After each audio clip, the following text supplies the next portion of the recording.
Iya. Oke.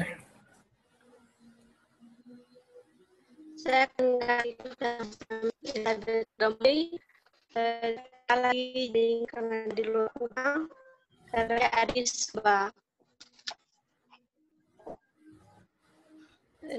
kami kelompok 1 kelas D akan mempresentasikan hasil diskusi kami tentang landasan hukum tentang pendidikan profesi guru. Pertama tentang dasar hukum undang-undang yang di mana dapat pasal yang talian pendidik dalam Undang-Undang Dasar 1945 hanya 2 pasal, yaitu pasal 31 dan 32. Yang pertama yang menceritakan tentang pendidikan dan yang satu menceritakan tentang kebudayaan. Pasal 31 ayat 1 yang bunyinya tiap-tiap warga negara berhak mendapat pengajaran. Dan ayat 2 pasal ini berbunyi setiap warga negara wajib mengikuti pendidikan dasar dan pemerintah wajib membiayai. Sri Putri. Berikut ayatnya 3 pasal ini berbunyi pemerintah akan menyelenggarakan sistem pendidikan nasional. Ini juga Putri, kenapa tidak sharing itu? Memang harus pemerintah mengarahkan satu sistem pendidikan nasional.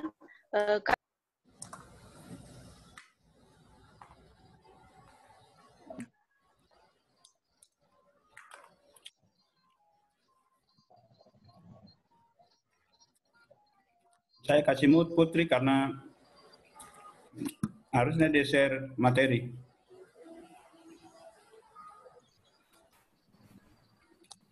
Pasti dia tidak tahu kalau saya kasih mute dia punya mikrofon. Saya maksud dia share lah. Sambil itu dia sambil share materinya.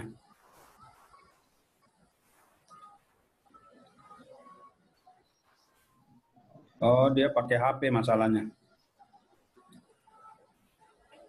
Anda kalau mau presentasi ya jangan pakai HP. Kasih orang yang pakai laptop sehingga dia langsung share itu materi dari laptop. Nanti orang mau ikuti materinya seperti apa. Kalau apa?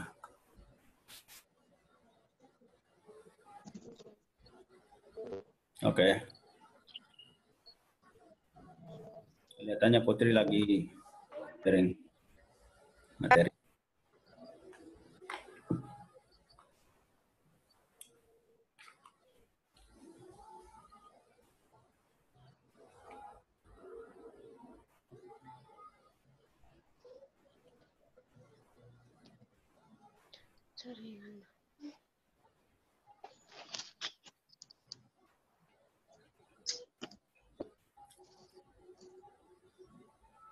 Maaf, Pak. Ya.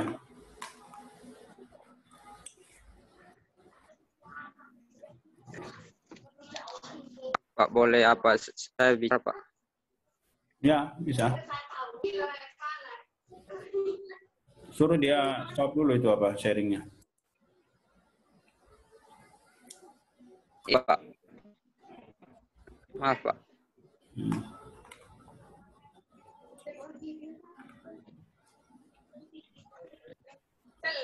Maaf, silakan Mas.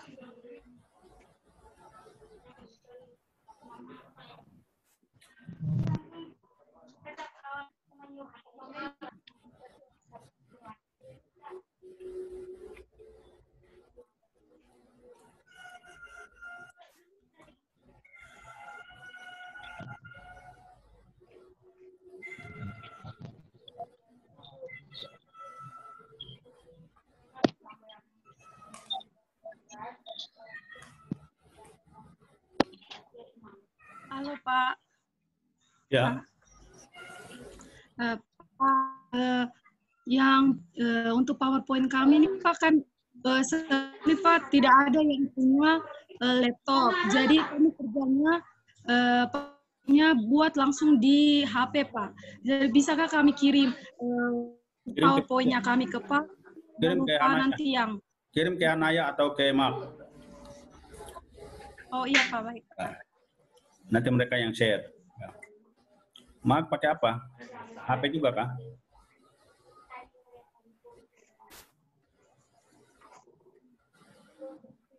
Atau Hanaya? Hanaya mungkin pakai laptop. Tidak Pak, saya pakai HP Pak. Siapa lagi yang pakai laptop?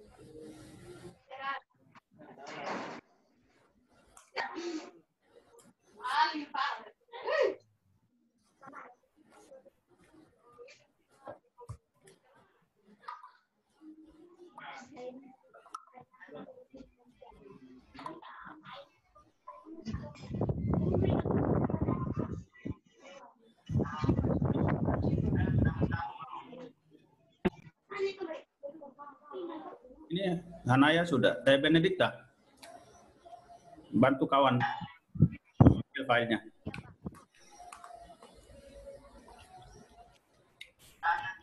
Yang teman-teman yang ada pegang PowerPoint bisa supaya masuk. Oh iya, Ben. Beni apa?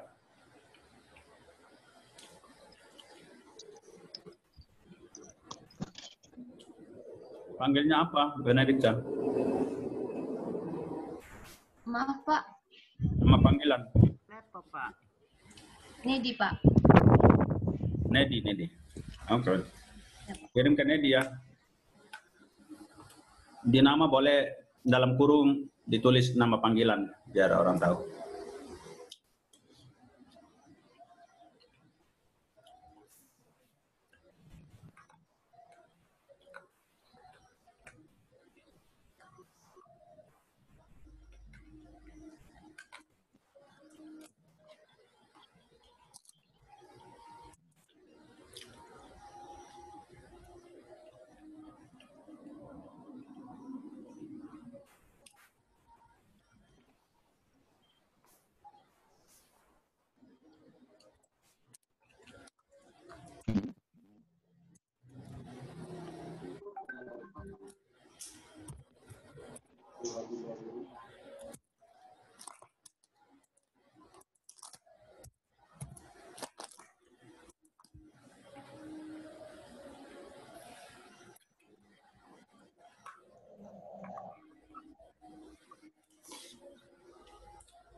Sudah. Yang tadi file sudah kirim kah ke Nedi? Sudah Pak. Oke. Sekarang tinggal di-share.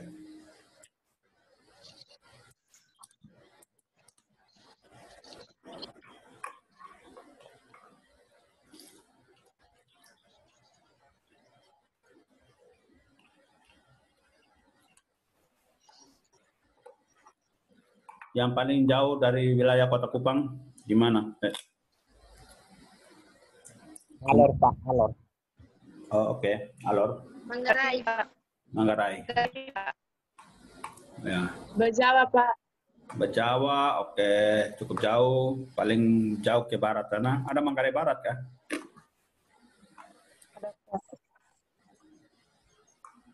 Maksudnya yang sedang online dari Manggarai Barat.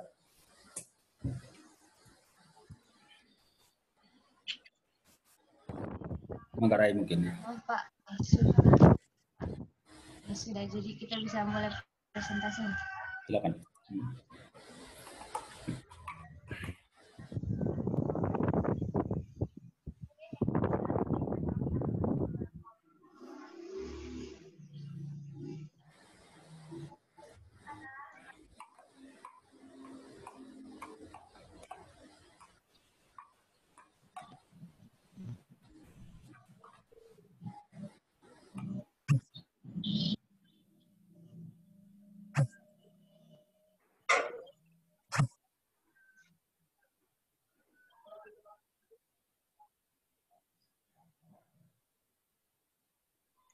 Halo Pak, mungkin saya saja yang mulai presentasi, soalnya teman yang tugasnya presentasi, dia internetnya kurang bagus, Pak.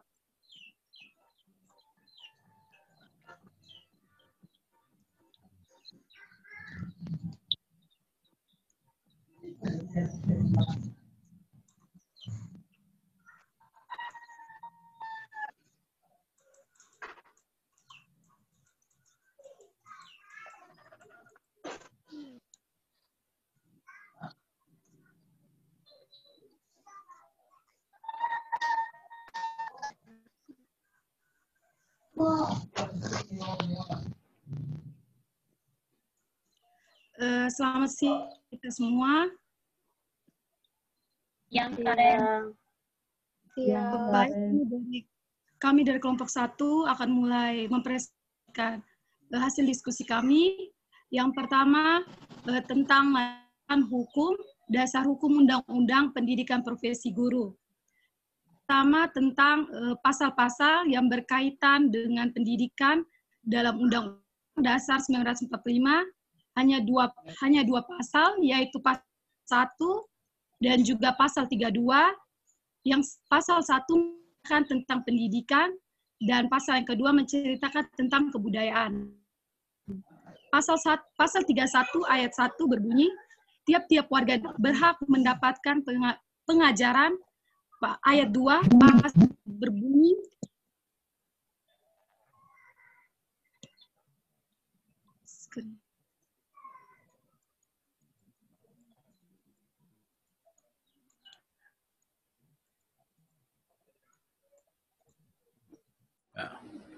It's okay, relax. Try to find the file again and share it. It's okay. Problem with internet connection is very common in NTT, I think, all over NTT.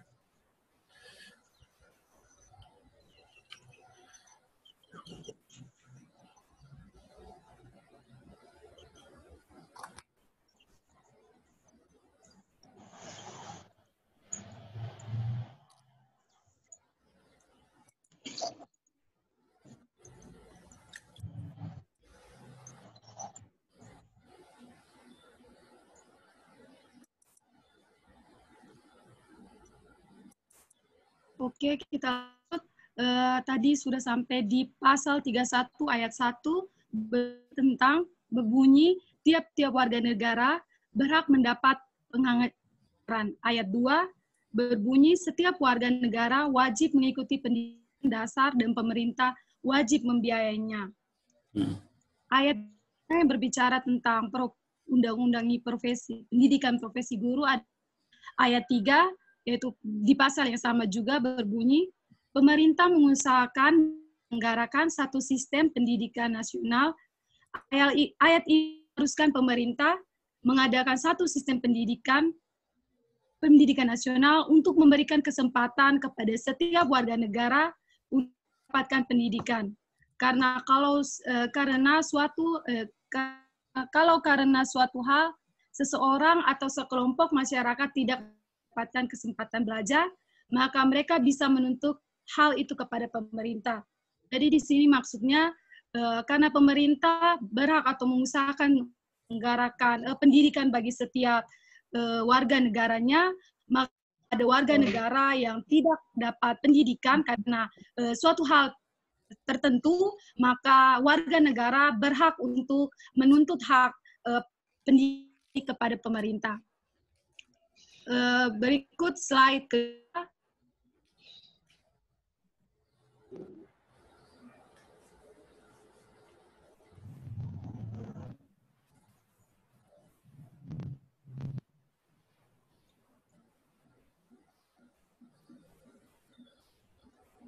Slide kedua berbicara tentang landasan filsafat.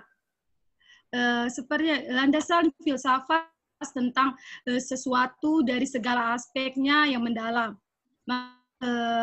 Filsafat adalah sesuatu yang berbicara tentang kebenaran menyeluruh yang sering dipertentangkan dengan kebenaran ilmu yang sifatnya negatif. Sehingga maksudnya di sini filsafat Filsafat ilmu yang mempelajari tentang kebenaran. Ada 4 cabang filsafat. Pertama bisa teman-teman lihat metafisika. Metafisika adalah filsafat yang meninjau tentang hakikat segala sesuatu yang terdapat di alam ini. Dalam kaitannya manusia. Ada 2 pandangan, yaitu manusia pada hakikatnya adalah spiritual dan manusia adalah materi. Yang pertama, manusia pada hakikatnya adalah spiritual. Yang dimaksudkan dalam hal ini adalah manusia berwujud jiwa atau roh, berbentuk roh. Sehingga pendidikan suatu cara untuk bisa mengaktualisasikan diri manusia sebagai seorang yang memiliki jiwa roh. Kemudian manusia adalah materi.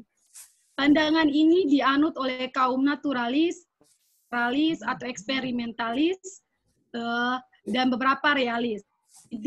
Pandangan tentang manusia organisme materi beranggapan bahwa pendidikan adalah untuk hidup. Jadi orang mencari pendidikan atau terlibat dalam proses pendidikan agar mencari kehidupan. Yang berikutnya tentang epistemologi. Epistemologi ialah filsafat yang membahas tentang pengetahuan dan kebenaran dengan rincian masing-masing sebagai berikut. Ada 5 sumber pengetahuan. Yang pertama,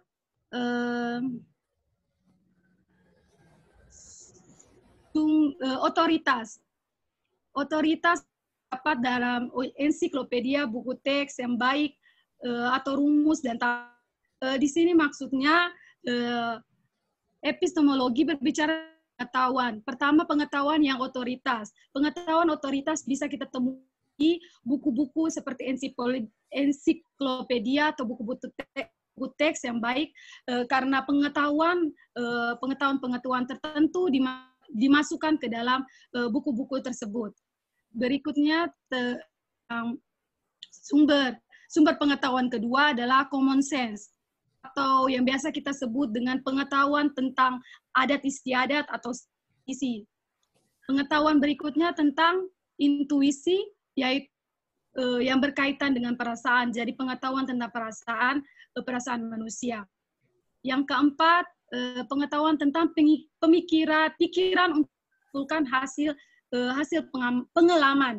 Jadi misalnya ketika kita memiliki suatu pengalaman, kita bisa berpikir apa yang dapat kita simpulkan dari pengalaman tersebut. Pengetahuan yang kedua adalah pengalaman yang terkontrol untuk mendapatkan pengetahuan secara ilmiah. Ini contohnya misalnya teman-teman melakukan eksperimen tentang pertumbuhan jagung, maka itu akan menjadi pengalaman teman-teman yang dapat teman-teman kontrol secara ilmiah dilakukan dalam bentuk eksperimen. Yang berikutnya ada dalam epistemologi juga ada 4 teori tentang pertama. Halo, bisa dengar suara kata teman? Halo. Bisa, Kak Karen. Bisa, Karen. Bisa. Bisa, Karen.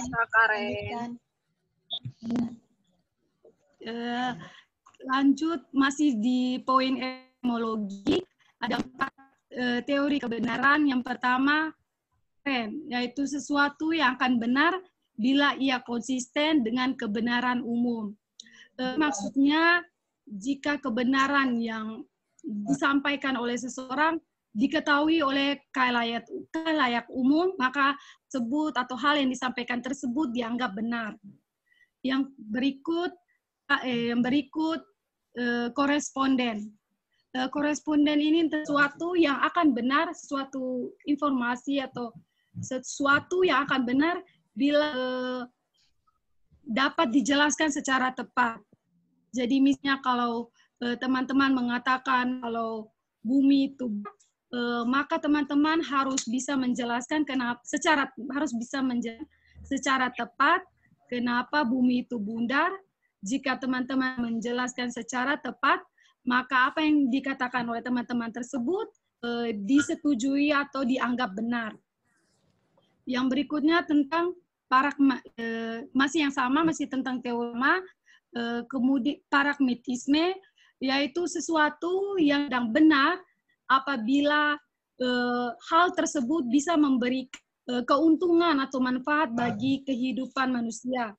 Misalnya, sering ada pendapat bahwa kalau mau turun hujan, beratus tanam, harus buang apalah di atas seng.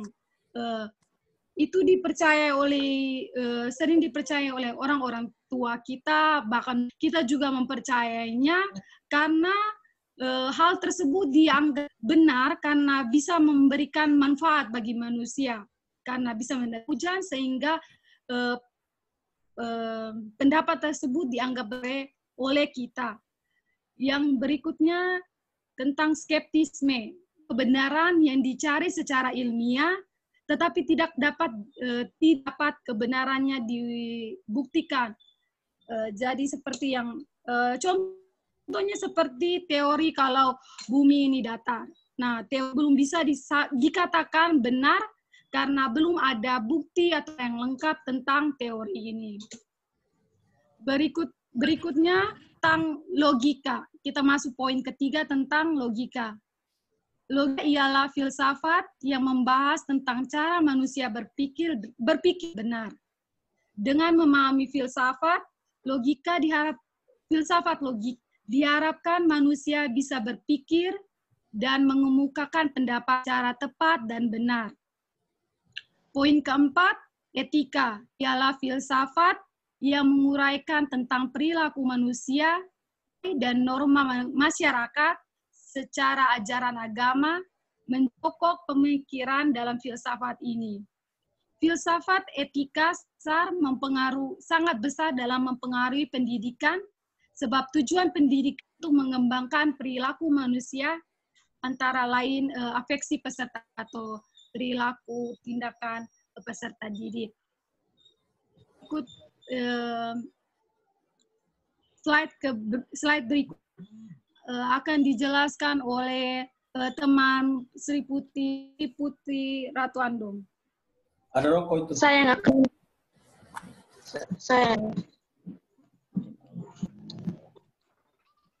Baik, slide ketiga berbicara tentang psikologi atau ilmu jiwa adalah ilmu yang mempelajari jiwa manusia. Jiwa manusia berkembang sejajar dengan pertumbuhan jasmani. Jiwa balita baru berkembang sedikit sekali sejajar dengan tubuhnya yang juga masih berkembang sederhana sekali. Makin besar anak itu berkembang, makin besar pula jiwanya. Dengan melalui tahap tertentu, akhirnya anak itu mencapai kedewasaan baik secara segi kejiwaan ataupun segi jasmani. Baik, bagi teman-teman yang mendengar suara saya. Putus-putus, Kak. Putus-putus, Kak. Kami nggak putus. Bisa diubah jaringannya. Putus, Kak.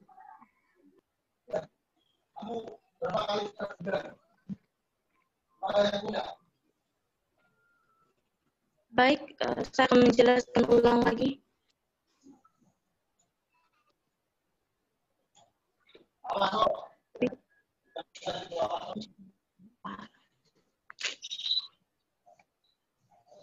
Psikologi atau ilmu apa sudah begini.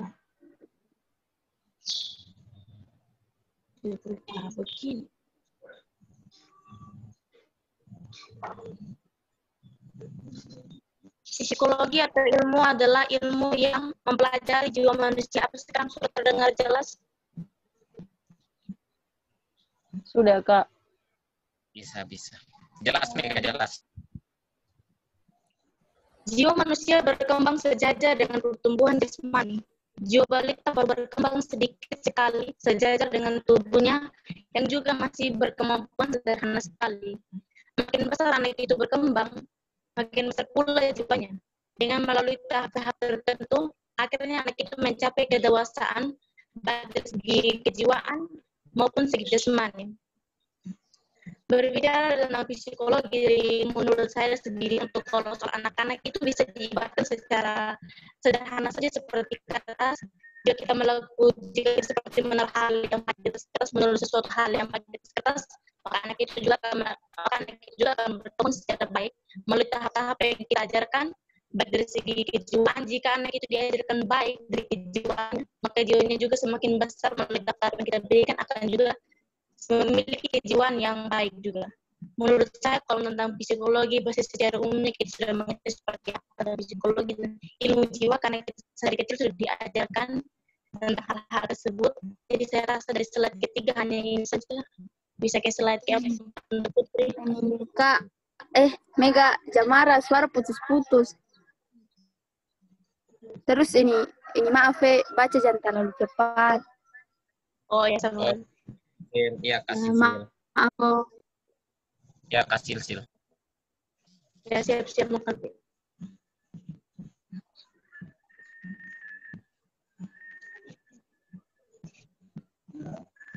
Sri Putri. Oke, saya menjelaskan slide yang keempat. Sri Ratu Anu, slide yang keempat di sini tentang di mana psikologi ini berkaitan dengan pendidikan. Dan yang berkaitan dengan pendidikan ini ada kelompok. Nah, saya jelaskan tentang kelompok yang pertama. Pertama ini berdasarkan dia sumber ada penjauh individu dan sifatnya sebagai diri ini mana tiap individu atau seorang anak adalah masing-masing dia ditinjau sebagai anak didik atau sebagai anak didik yang anak di dalam situasi pendidikan ini tetap jalan secara aktivis yang dimana ketika penjauhan individu ini tetap dipokok atau mencakup beberapa hal. Terdapat yang pertama sifat yang umum daripada aktivitas manusia secara psikologi dan secara umum atau secara keseluruhan di sini dapat ditinjau secara psikologis karena psikologis bisa untuk dikenal bisa terkait dengan psikologi dan secara masing-masing. Yang kedua, samping aktivitas yang umum dan anak didik kita dapat sifat individu khas. Di juga maksudkan aktivitas umum jika dia menyeluruh atau seluruh sini sudah dicakup, tetapi anak juga tidak sifat individu atau sifat mandi yang tersendiri tidak bisa dikaitkan jarum atau dua orang, tapi individu. Di sini kecuali terdapat perbedaan antara individu satu dan individu yang lain di hal kepribadian mereka, kita dapat adanya sifat individual lain dan yang khas. Kita bersama juga bahwa perbedaan individu, perbedaan antara satu dengan yang lainnya, dalam kepribadian adanya kepribadian yang berbeda atau individual yang khas secara pribadi atau tidak disamakan. Yang empat, sekali lagi individu yang besar perannya dalam individu mendapatkan pendidikan pertama untuk pendidikan singkat pendidikan terlebih pada pendidikan keguruan kejuruan dan pendidikan on luas maksudnya di mana ada individu yang perannya lebih besar yang bisa didapatkan dalam Maaf. Suara putus. Putri. Suaranya putus-putus, Kak Putri. Tidak dengar dengan jelas. Putus. Maaf, Kak Putri. Suaranya putus-putus, kurang dengar dengan jelas.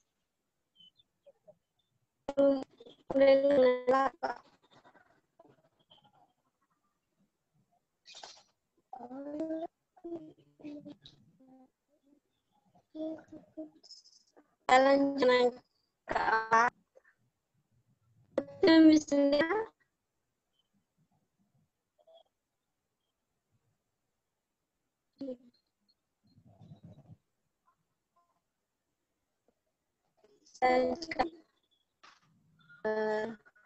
untuk yang ini 5 setiap dan itu bisa terpalam minyak pendidikan terus pendidikan pendidikan dasar dan lebih lipat dari keluhan dari orang dasar dan lebih harus tetap pendidikan bukan hanya adik bahkan bawah atau tingkat diri juga ada pendidikan yang dewasa dengan FTP makan yang ya ini tanpa dimarahin.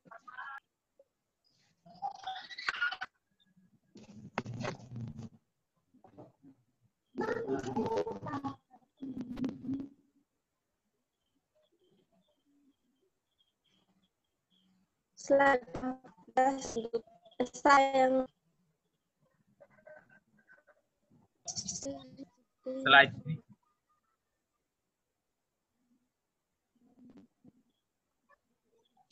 Salah itu. Kos sudah tuh Putri. Maaf Putri, saya tidak dengar jelas suara, jadi sorry. Oke. Kelompok kedua akan dijelaskan oleh saya, Samuel Mario Febrianto Lopada. Kelompok kedua bersumber pada peninjauan individu dalam proses pendidikan. Kita ketahui bahwa individu sebenarnya tidak pernah ada di dalam statis. Artinya, sebenarnya selalu terjadi perubahan di dalam dirinya. Di dalam proses pendidikan, justru perubahan inilah yang menjadi pokok persoalan.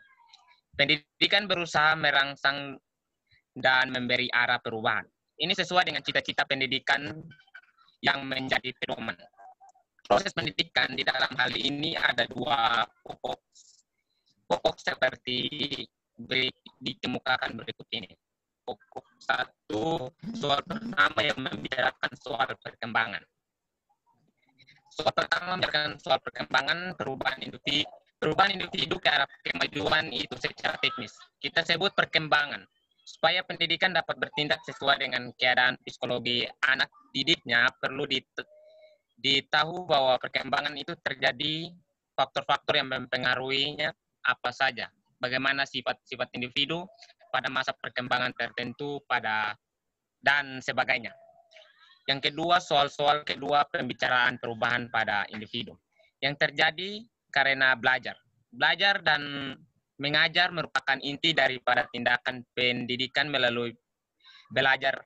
Itulah anak didik mendapatkan pendidikan karena tidak mengherankan bahwa banyak ahli yang menganggap bahwa masalah belajar inilah inti psikologis pendidikan. Maka untuk sukses usaha mendidik para anak didik perlu para pendidik mengetahui seluk-beluk belajar ini. Faktor-faktor apa yang mempengaruhi bagaimana proses terjadi soal ini akan dikemukakan pada sarinya dan sebagainya.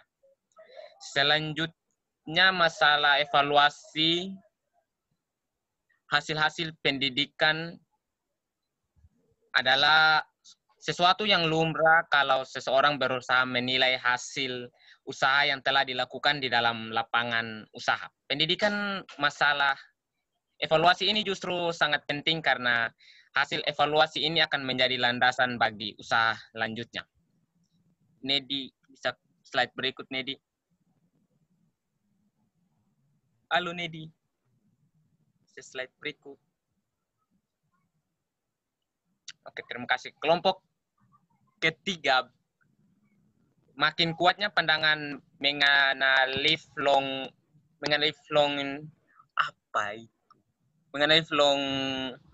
education, yang pentingnya non-formal education makin mendesak. Untuk mendapat penyerotan, apa yang dimaksud di sini ialah sebagai berikut. Yang pertama, masalah psikologi dalam bimbingan dan konseling. Pendidikan berusaha memberikan bantuan supaya anak didik mendapat perkembangan yang wajar. Mendapatkan ketentraman batin, dapat menyelesaikan problem-problem yang dihadapinya, dan sebagainya. Tentu saja selalu diharapkan bahwa hal-hal yang demikian itu akan dapat selalu terjadi pada setiap anak didik. Akan tetapi apa yang akan terjadi dalam kenyataan tidaklah demikian. Banyak sekali individu baik belum dewasa maupun sudah dewasa yang pada suatu saat tidak mampu menyelesaikannya sendiri, problem-problemnya. Mereka ini memerlukan bantuan orang lain. Hal-hal bersangkutan paut dengan bimbingan. Yang kedua, masalah khusus lain adalah tentang individu yang tidak mengikuti pendidikan biasa. Tentu saja masyarakat dan terlebih-lebih para pendidik tidak dapat mengabaikan masalah ini. Kelainan mereka ini untuk sebagian besar adalah bersifat psikologis. Karena itulah, para pendidik mempunyai bekal pengetahuan yang memadai mengenai hal ini. Yang ketiga, pendidikan orang dewasa dari sudut pandangan psikologis. Terus yang keempat, psikologi bahan pelajaran. Yang disajikan kepada anak didik akan dihayati dan dipelajari dengan cara tertentu. Bahan itu sendiri mempunyai struktur dan kualitas tertentu yang ikut menentukan proses psikologi yang terjadi pada individu yang menghadapinya. Terima kasih. Ini di slide berikut.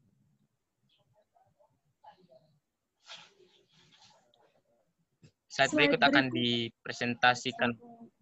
Jesse. Jesse Game.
Ya, lanjut. Baik, saya akan melanjutkan presentasinya karena teman Jessica sepertinya ada masalah dengan internet, tidak gabung dalam Zoom. Berikutnya, landasan sosial budaya. Sosial budaya merupakan bagian hidup yang paling dekat dengan kehidupan sehari-hari. Setiap kegiatan manusia hampir tidak pernah lepas dari sosial budaya. Sebab sebagian besar dari manusia dilakukan secara kelompok. Seperti pekerjaan di rumah, di perusahaan, di perkebunan, dan lain-lain. Hampir semuanya dikerjakan oleh lebih dari seorang. Hal ini berarti unsur sosial ada pada kegiatan-kegiatan yang dilakukan oleh manusia. Selanjutnya, tentang apa yang dikerjakan dan cara mengerjakannya bentuk yang diinginkan merupakan unsur dari suatu budaya. Slide berikutnya.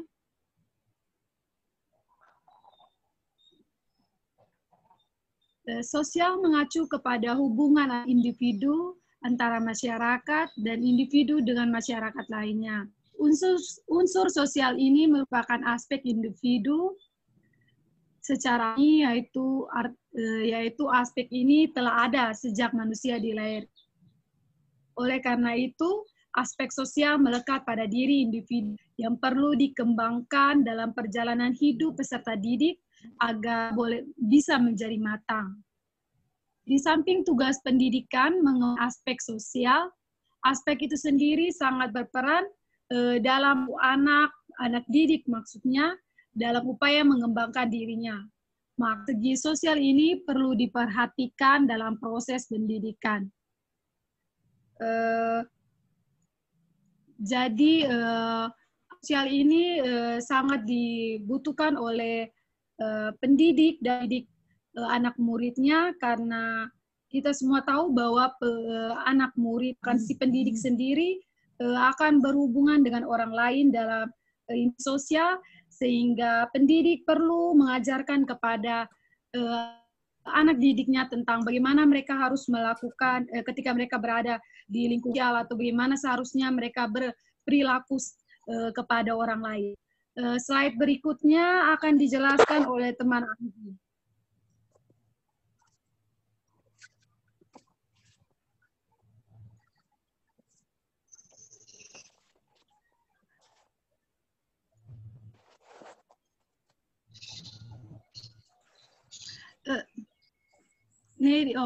Anggi di bagian tentang aspek budaya, Anggi. Penjelasan tentang budaya. Anggi.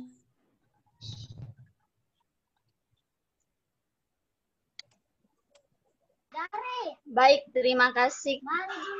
Saya akan menjelaskan tentang aspek budaya. Aspek budaya juga berperan sama halnya dengan aspek sosial dalam proses pendidikan. Malah dapat dikatakan, tidak ada pendidikan yang tidak dimasuki unsur budaya. Materi yang dipelajari anak-anak adalah budaya.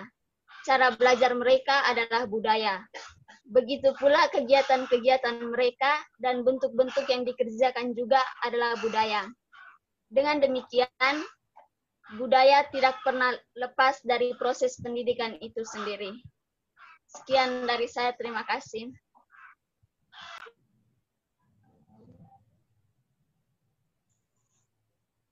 Baik, itulah hasil diskusi kelompok kami. Jika ada teman-teman yang kurang mengerti penjelasan kami mohon maaf atas hal tersebut. Jika ada pertanyaan, kami persilakan teman-teman untuk bisa menanyakan.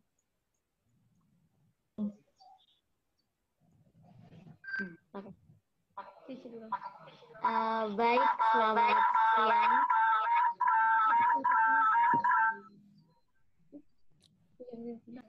Rio mungkin mau bertanya, ada angkat tangan. Ya, terima kasih. Saya mau bertanya. Ada 2 grup ya, jangan lupa ada 2 materi hari ini. Silakan nanti menyebutkan materi mana ya. Ketua kelas masing-masing harap mencatat untuk nanti meneruskan ke teman-teman apabila mereka tidak menangkap dengan baik. Baik, Pak.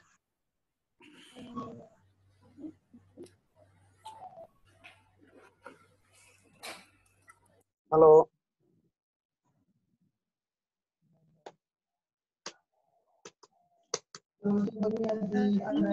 Mungkin mulai baca pertanyaannya. Baik, saya akan bertanya. Mengapa agama tidak juga menjadi landasan dari profesi pendidikan?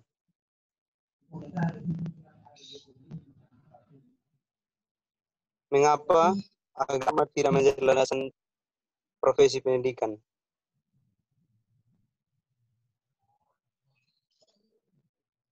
Sudah kok? Oke. Oke, Ada makasih. ada teman-teman yang mau jawab atau mungkin kita kumpul dulu baru jawab atau langsung jawab? Menurut teman-teman. Supaya ada kesempatan berpikir, dikumpul dulu. Oh ya, baik Pak. Kesempatan ada teman-teman lain yang ingin bertanya, saya persilakan. Hildegardis, ya. Landasan agama. Jadi baik. Spiritual mungkin ya. Oke. Hilde. Ya, saya akan bertanya pada materi yang kedua. Pertanyaannya, bagaimana pendidikan orang dewasa dalam sudut pandang psikologis? Tolong dijelaskan jika bisa, sertakan dengan contohnya. Terima kasih, Hilde. Kalau bisa, jangan hanya bertanya saja, kasih pendapat dulu. Gitu. Karena kalau pertanyaan singkat-singkat bisa cari di internet, tapi kita berdiskusi itu menyatukan pikiran, atau juga mengemukakan pikiran yang bisa berbeda ataupun yang berupa penjelasan dari pemikiran orang atau pengakuan terhadap pikiran orang. Gitu. Biasakan, harus biasakan begitu. Ya, jangan hanya sekedar melempar pertanyaan saja. Harus ada pikiran juga, harus ada argumentasi dulu sebelum bertanya. Oke, lanjut.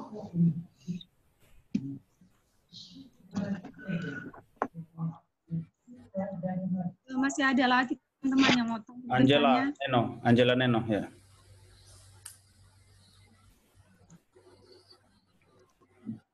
Yang bertanya jangan baik, lupa. Nama saya Angela Ekawati Neno. Di sini baik, nama saya Angela Ekawati Neno. Di sini saya ingin membahas tentang pendidikan di Indonesia. Banyak sekali anak-anak di Indonesia hak pendidikan atau belum bisa mendapatkan ilmu dari sekolah.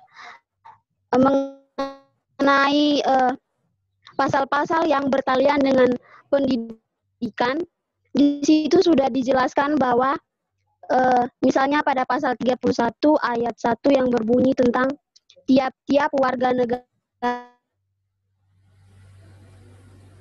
Berapa atas? Suara hilang.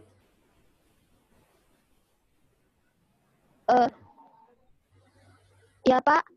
Ya, suaranya hilang jadi putus-putus. Kamu di mana ini, Angelina, Angelika atau Angelina?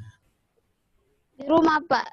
Ini rumah saya dekat bandara, jadi jaringannya kadang-kadang terganggu Pak. Oke, ya. Coba lagi. Ya Pak.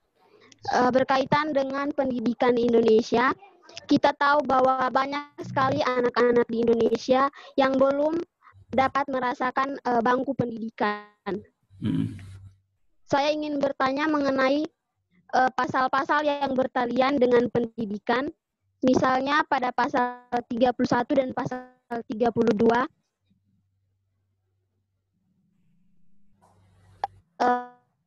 Yang menceritakan tentang pendidikan, misalnya di pasal 1 ayat 1 berbudaya berhak mendapatkan pengajaran. Ayat kedua berbunyi setiap warga negara wajib mengikuti pendidikan dasar dan pemerintah wajib membiayainya. Di sini sudah jelas bahwa pemerintah punya kewajiban untuk membiayai masyarakat dalam hal untuk mendapatkan hak pendidikan. Tetapi mengapa masih banyak anak-anak di Indonesia yang belum bisa merasakan bangku pendidikan? Dan bagaimana caranya masyarakat, khususnya anak-anak, untuk menuntut agar hak pendidikannya dapat diberikan? Oke.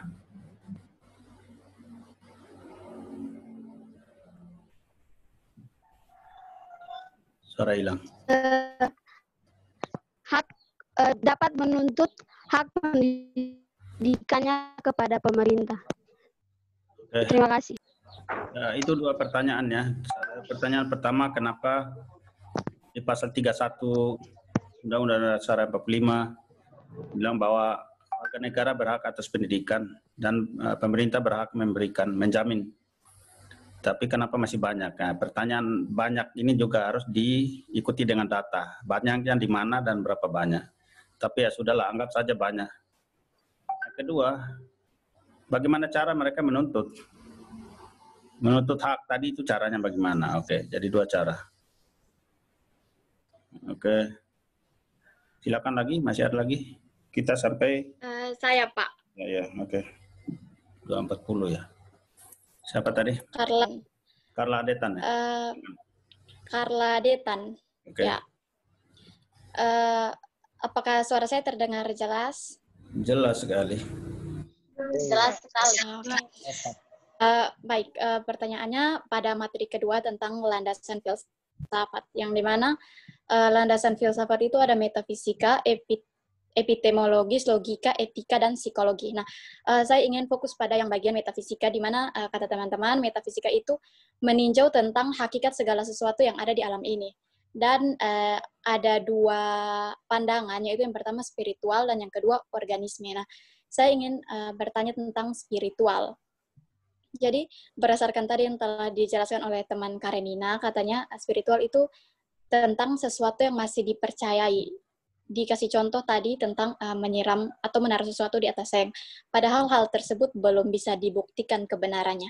Nah, pertanyaannya adalah mengapa walaupun tidak bisa dibuktikan tentang kebenaran dari kepercayaan tersebut, mengapa hal ini yang bagian spiritual dalam metafisika masuk dalam landasan filsafat?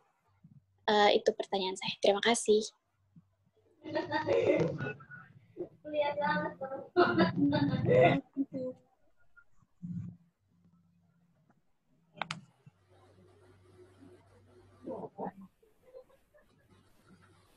Nedi, please take over. Ya, Pak. Ya, ambil alih ya, untuk komunikasinya, untuk mengatur mekanisme.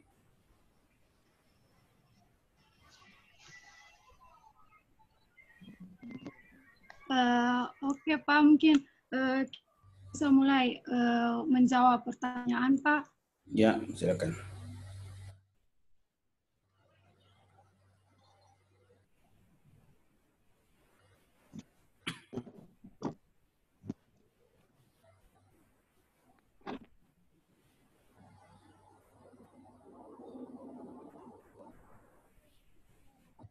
Manusia pada hakikatnya adalah spiritual. Manusia sebagai spiritual ini, tadi saya jelaskan tentang manusia, yaitu bentuk tentang roh. Nah, yang tadi teman Carla jelaskan atau tentang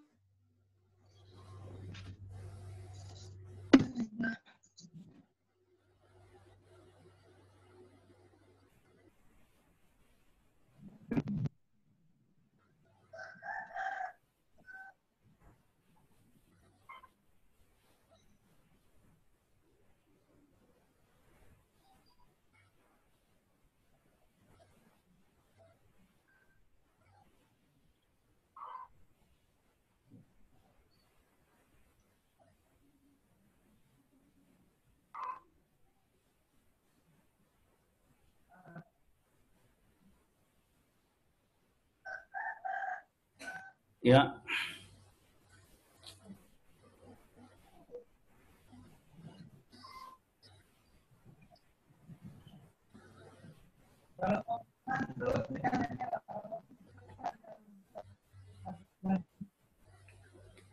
Silakan. Ketua kelasnya siapa ya? Ya, Pak. Ya, Hanaya sama itu diatur mekanisme ini. Fasilitasi dulu teman-teman yang jawab yang ini. Hanaya saja mungkin. Baik, Pak.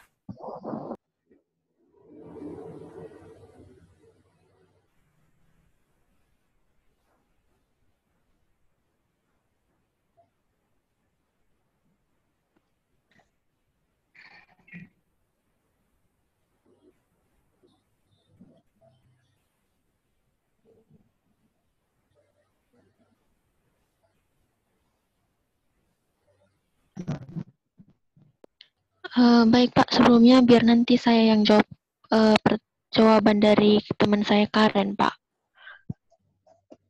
Oh ya, silakan. Baik Pak.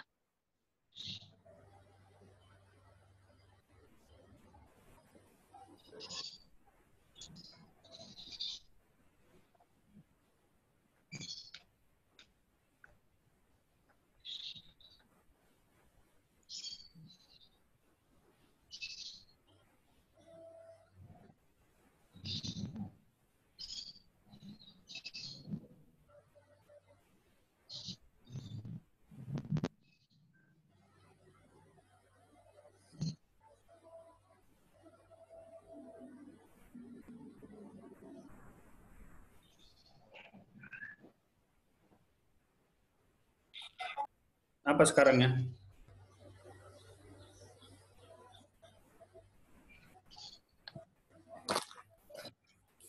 Selesai kah? Yang mau jawab tadi?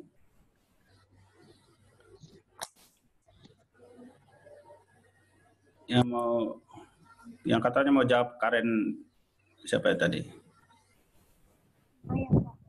Iya, silakan. Jangan diam begitu. Oke. Baik Pak, ini teman saya Karen sudah menjawab Pak. Oke.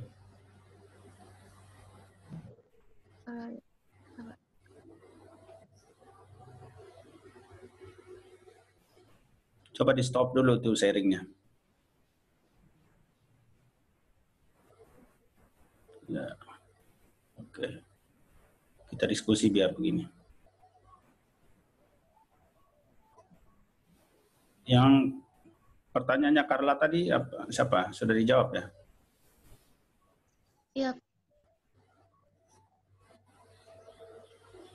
Oke. Pertanyaan mana lagi yang belum? Yang tadi Rio, dari pertanyaannya Rio sudah dijawab belum?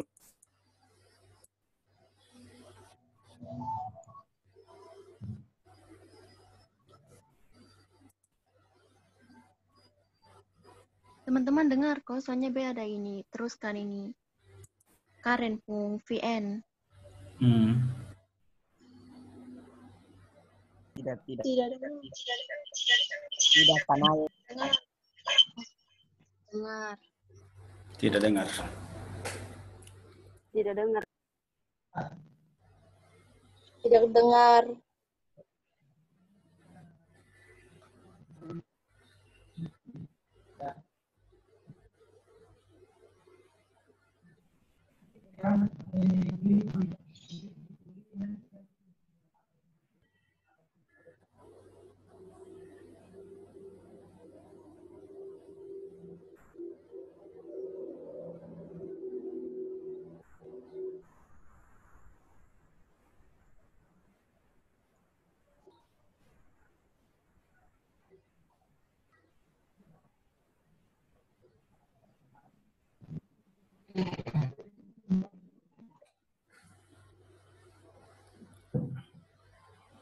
Halo. Ketua kelompok. Tadi pertanyaan itu sudah terjawab semua kah? Ketua kelompok yang harus bertanggung jawab. Belum, Pak.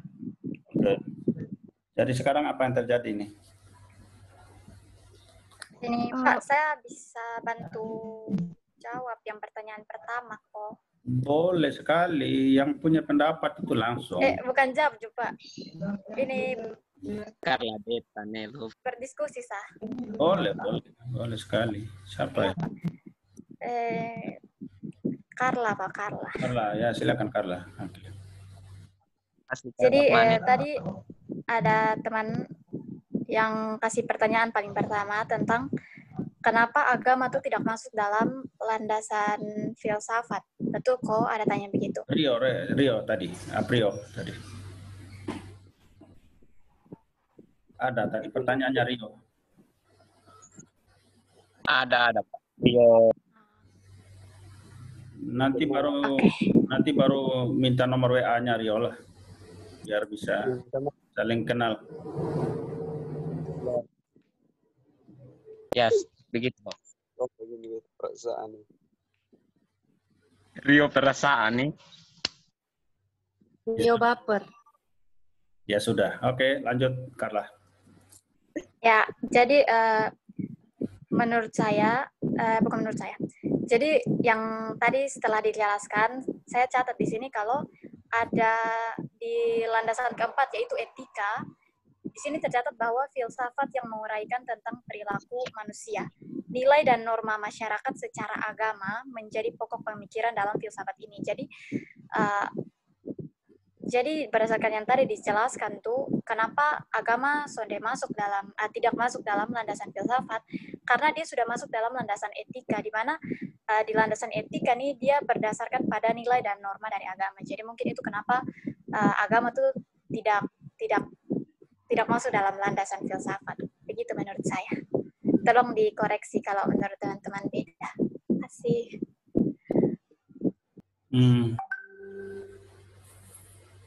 Iya, kalau pakai pendidikan itu menjadi dasar, menjadikan agama sebagai landasan, diberlakukan umum itu pasti beda-beda dan bisa jadi karena ada perbedaan, bisa ada konflik perbedaannya. Jadi biarkanlah masing-masing agama itu menerapkan pendidikannya dengan versinya, gitu. Tetapi yang namanya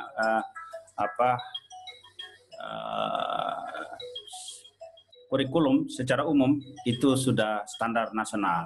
Tapi kalau ada tambahan yang berkaitan dengan masalah yang lebih khusus sesuai dengan agama masing-masing, ya itu nanti penerapannya di itu. Apakah di mana? Apakah di rumah ibadah masing-masing, ataukah ya di sekolah-sekolah khusus versi agama itu. Tapi yang namanya standar umum itu menggunakan etika seperti yang disampaikan Carla tadi. Oke. Halo? Ya, Pak. Permisi Pak, saya mau bantu jawab.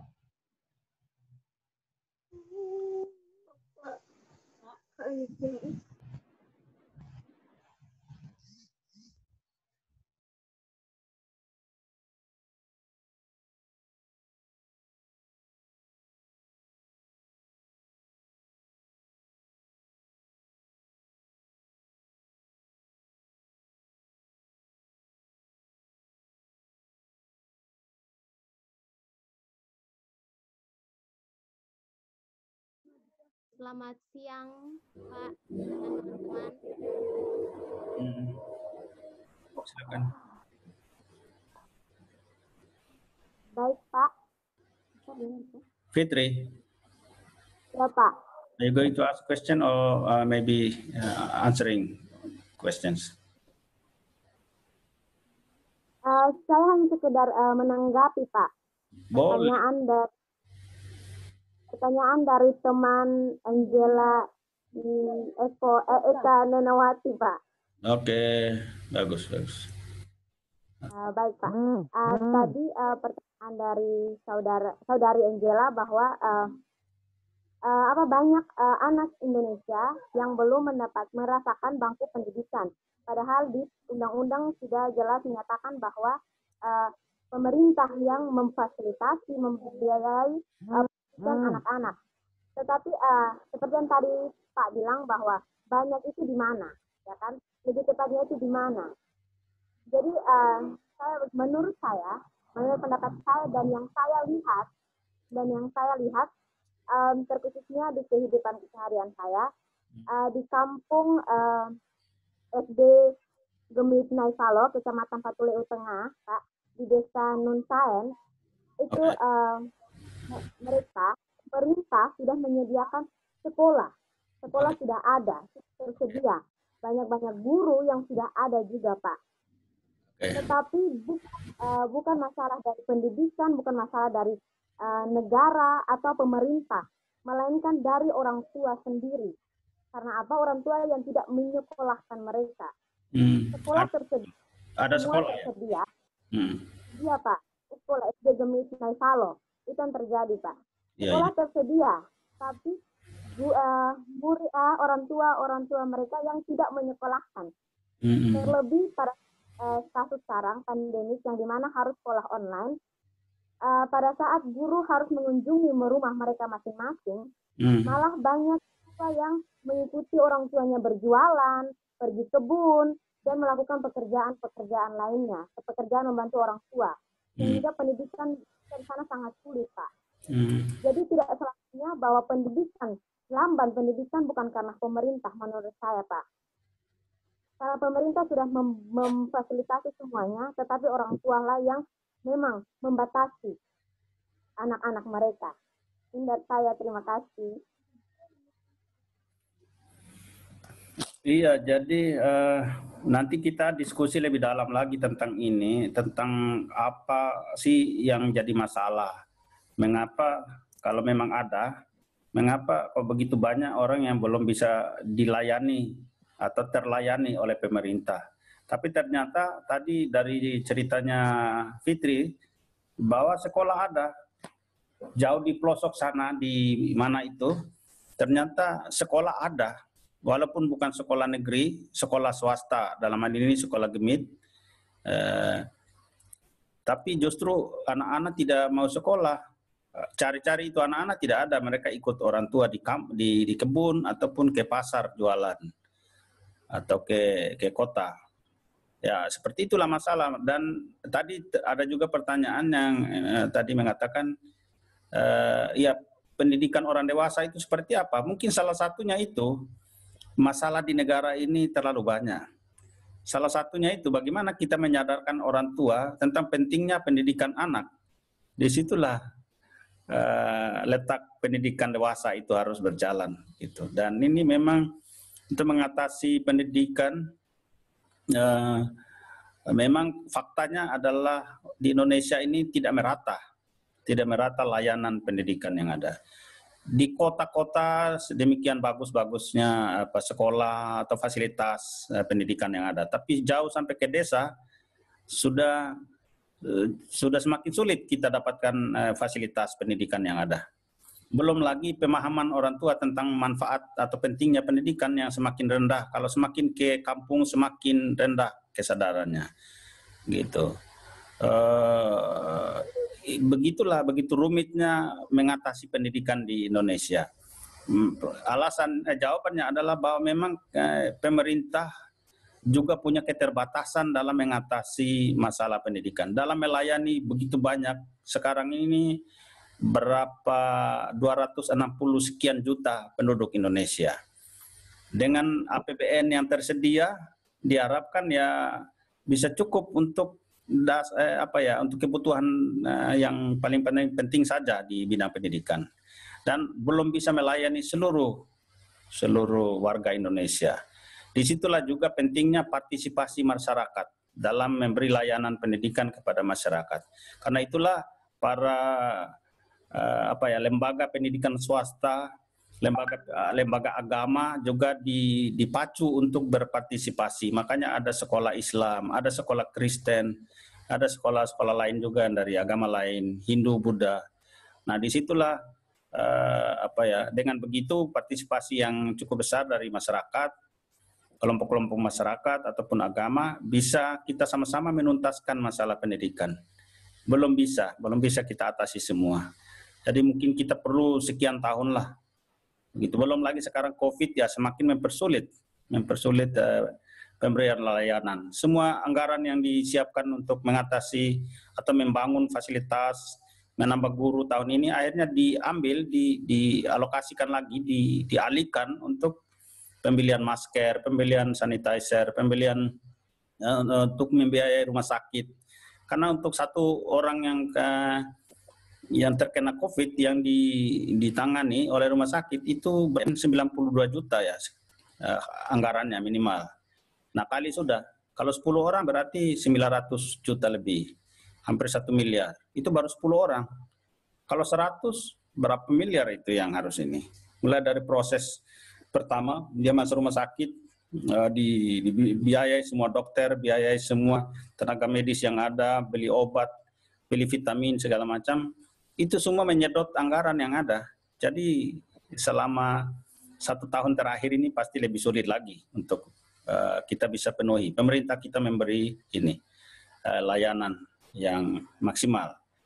Terkait dengan itu tadi, bagaimana cara ya untuk melakukan tuntutan? Ya, tuntutan dalam hari ini adalah yang pertama-tama baguslah kalau sampai masyarakat sadar bahwa dia mau tuntut, bahwa dia tidak diberi ini. Yang ada adalah ya mereka cuek, mereka semakin ini. Tapi kalau dia mau cuek, kalau dia mau menuntut haknya, pakailah jalur-jalur yang ada, begitu. Dia pakai jalur misalnya di desa kan ada, dia bisa bicara, orang tuanya bisa bicara. Wah, kita di desa ini kok belum ada sekolah ya? Ya harus bikin sekolah supaya pemerintah bisa turun tangan. Ayo kita bikin dulu swadaya kita di desa ini kita bikin, setelah itu kita usulkan untuk dijadikan sekolah negeri. Dan kita minta melalui bupati ataupun camat atau kepala desa agar dikirimlah guru-guru yang jumlahnya cukup untuk bisa memberi pelajaran kepada anak-anak kita. Ya, mungkin caranya seperti itu. Jadi tentu menuntut itu bukan harus pakai ini. Ada juga anggota dewan yang memang harusnya ada di desa, yang harusnya ada di kecamatan atau di kabupaten. Nah, pada mereka lah masyarakat bisa menyampaikan permintaan ataupun tuntutan. Mereka menuntut lewat dewan DPR. DPR itu kan Dewan Perwakilan Rakyat, mewakili rakyat, menyuarakan semua keluhan-keluhan rakyat. Jadi harus dengan cara itu. Ya. Kalau kecuali misalnya sudah pakai cara-cara itu, cara semua yang baik, yang sopan, yang ini, yang etis, tapi ini pemerintah tidak jawab-jawab, sudah tahu ada kekurangan ini, tidak ada sekolah, masa jarak 20 km satu sekolah pun belum ada, begitu ya. Itu mungkin bisa sekali-sekali warga masyarakat tuh bikin spanduk, ya bikin itu tulisan di kertas manila dan mereka tulis tuntutan mereka, ayo layani kami di desa ini tidak ada sekolah, tolong dengarkan kami, buatlah sekolah, ya, kayak begitu. Dan demo di depan kantor DPR dengan tertib dan ikuti aturan yang ada, pakai masker, jaga jarak, jarak 2-3 meter antara yang ini, jangan terlalu banyak orang, cukup 10-15 orang. Nah, dari DPR ke kantor bupati lagi. Di mana lagi yang kira-kira bisa mendengar ini? Di depan masjid, di mana? Biar tokoh agama bisa dengar dan bantu fasilitasi. Depan gereja, itu demo di situ. Ya mungkin cara itu bisa didengar keluhan ataupun tuntutan masyarakat. Oke, mungkin seperti itu. Kita berarti waktu sudah habis kayaknya ya. Masih ada pertanyaan? Ya, Pak. Suaranya putus, Pak. Suara saya putus-putus. Error, Pak. Ya, waktu sudah error, Pak. Oh, oke. Sorry kalau tidak jelas tadi. Jelas sekali, Pak. Oh, jelas sekali. Ya. Oke, masihkah ada pertanyaan yang belum terjawab ya? Tadi Carla punya pertanyaan, sudah ada yang jawab? Sorry, once again. Nanti saya kontak Karenina, Pak. Oh, oke. Iya. Ya. Baik. Oke. Terima kasih untuk partisipasinya, untuk ikuti kuliah saya hari ini. Nanti rekaman ini saya akan share ke YouTube dan saya share linknya. Silakan nanti ditonton dan jangan lupa subscribe. Sampai hari ini masa saya kasih kuliah sampai 300 orang, baru 95 yang subscribe. Ini saya salah satunya yang subscribe, Pak. Ya, masalah. Saya sudah subscribe dari kelas AB. Iya. Saya sudah Pak like orang pertama. Waduh, mantap. Beta Pak, jadi setelah kalau kalian punya Nerasi, Pak. Kalau kalian punya channel juga, share juga, kita saling ini kan saling dukung. Karena gratis kan kalau subscribe. Ya, ada Pak. Ya siapa tahu nanti saya punya subscriber sudah sampai 10.000 begitu kan, saya dapat gaji dari YouTube. Terus tinggal WA saya atau cek kapan kita makan-makan Pak. Langsung saya bilang, oke, ketemu. Oh iya Pak, betul sumpah begitu su. Iya. Begitu bandel alok. Kau lihat yang sudah punya itu subscriber sampai jutaan itu, dia hambur-hambur uang tuh. Ya. Uang, Pak. Itu bagi ketong Pak. Bisa kalau apa.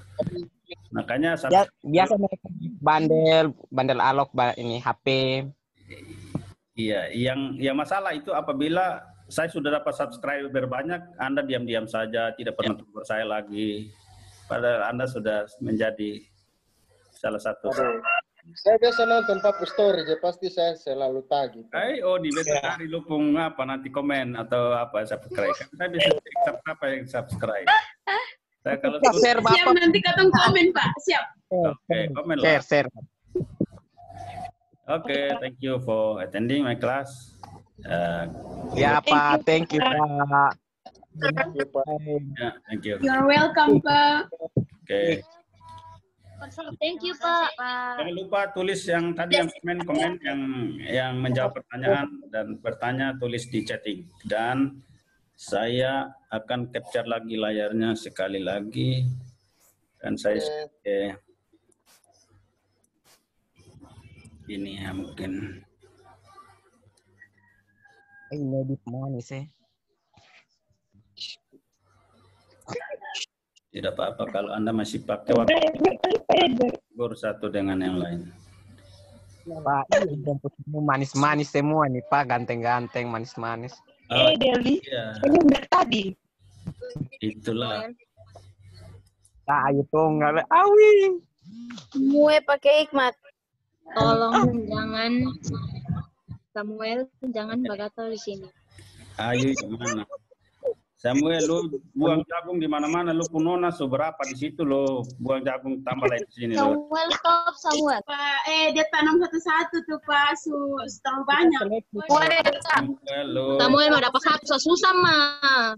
Oh begitu. Samuel punona yang nama ini Vanessa Hatu, Sri Francisca Raja, Keisha Kelendono. Vivi aja mirip. Itu dia bikin mana itu? Dia bikin karena begitu banyak. Kalau dia putri dan tips ada apa nah, jadi begitu suka. Samuel pakai obat Pak. Samuel ini. Obat alor Pak. Terakhir nama Oni Kamlas. Alor bosong korek. Obat alor Pak, obat nona Pak. Karena itu Bosong jangan pernah benci Samuel.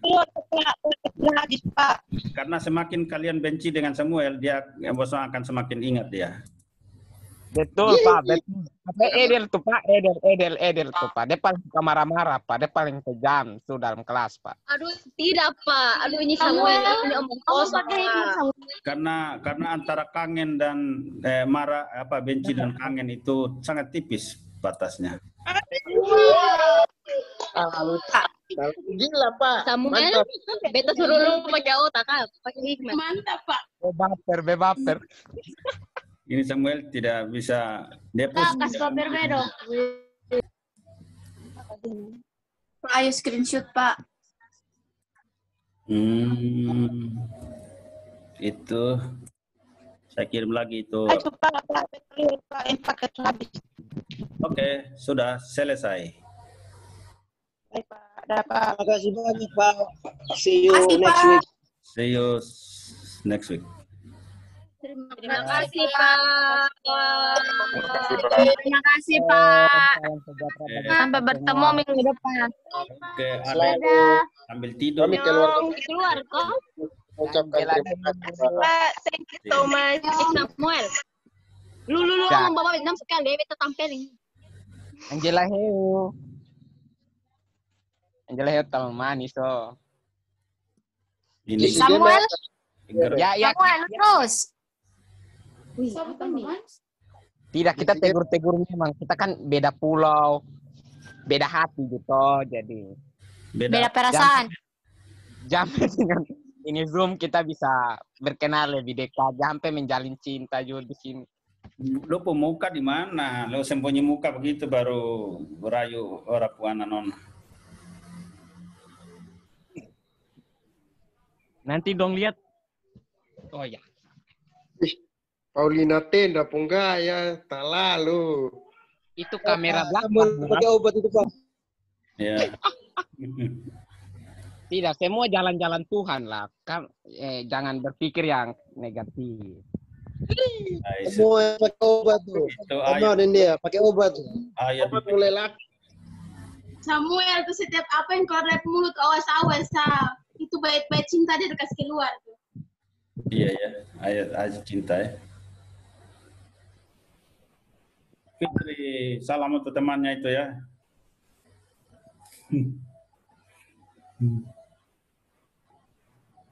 Oke, dong kira ini di TikTok kali kau dong dede kau.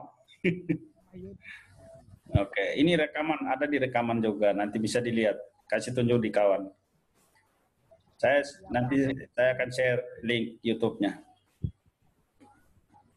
Oke Pak, makasih. Oke.